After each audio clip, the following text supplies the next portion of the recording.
না না না, সবাই দাঁড়ান। ব্লগের শুরুতেই জন্মদিনের উইশ শুনতে পাইলেন, সাথে আবার এতগুলো হাত মিলে একটাই কেক কাটতেছে। তার উপরে আজকে তো সবগুলো কাজেই ডাবল ডাবল করা লাগছে। এই যে ভয়েস ওভারও যদি বলি, সেটাও আমার আজকে 2বার করে দেয়া লাগলো। কেন দেয়া লাগলো, সবকিছু মিলেই আজকের ব্লগটা থাকছে। হ্যালো এভরিওয়ান, আসসালামু আলাইকুম। প্রতিদিনের ন্যায় আজকেও কিন্তু ব্লগটা সকাল থেকেই শুরু করার চেষ্টা করেছিলাম।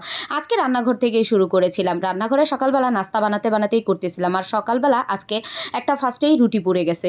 সেই পোড়া রুটিটাই চোলার উপরে রেখে দিয়েছিলাম, সেটা হচ্ছে পরে ছিঁড়ে পাখিদের দিয়ে দিয়েছি। আর এরপরে আমি হচ্ছে একটু চা বানিয়ে নিলাম। অনেকদিন পরে আজকে চা বানিয়ে খাবো। ভাবলাম আজকে একটু আয়েশ করে সব কিছু করি। আজকে কেন জানি সব কিছু মিলিয়ে নিজের জন্য করতে ইচ্ছে করতেছে।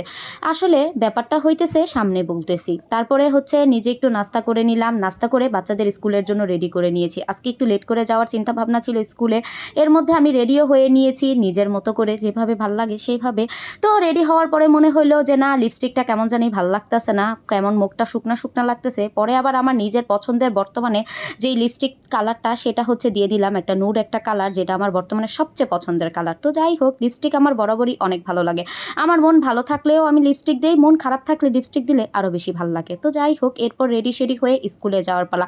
আর স্কুলে যাওয়ার আগে নিজেকে নিজে দেখতে অনেক ভালো লাগে। মোট কথা, রেডি হলে নিজেরই দেখতে ভালো লাগে। এই সব কিছুর মাঝখানে এখন বলি আজকে ব্লগটা আমি 2বার করে এডিট করছি কেন।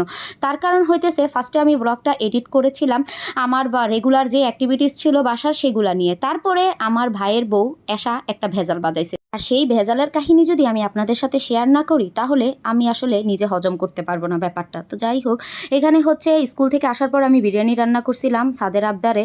তো বিরিয়ানিটা হচ্ছে এখানে আমরা সবাই মিলে খাচ্ছিলাম। আর আমি সাথে আবার একটু সালাদ মাখাও করছিলাম। এরই মাঝে এসা ফোন দিয়ে বলল যে আজকে বাসায় চটপটি বানাইছে আমাকে আসার জন্য। তো আমিও সন্ধ্যাবেলা আবার হচ্ছে চটপটি খাওয়ার জন্য আসলাম। তো এখানে গরম গরম চটপটি বানাইয়া তারপরে খাইতেছিলাম। সাথে আবার একটু ফুচকাও নিয়ে নিলাম। ফুচকার মধ্যে চটপটি একটু ভইরা সাথে টক পানি দিয়া খাইতেছিলাম।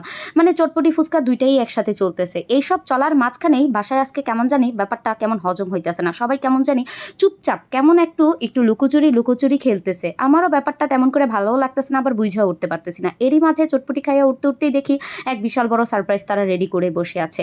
আমি বসে আছি, এর মধ্যে আমাকে একটা সারপ্রাইজ, মানে সবাই চিৎকার করে নিয়ে আসছে হ্যাপি বার্থডে বইলা, কারণ আজকে আমার জন্মদিন। আর আমার কাছেও ব্যাপারটা টোটালি আনএক্সপেক্টেড ছিল, কারণ বরাবরই আমার ভাই সবসময় কেক নিয়ে আসে, বা আমার ভাই সবসময় কেক আইনা এভাবে উইশ করে। যেহেতু এবার আমার ভাই দূরে, তো এবার এসা নিয়ে আসছে, কাউরেই বাসায় বলে নেই, বিকালবেলা যাইয়া ও নিজেই একা যাইয়া নিয়ে আসছে। তো আমি তো পুরাই সারপ্রাইজ কি বলবো, আমি একদম হতভম্ব হয়ে গেছি।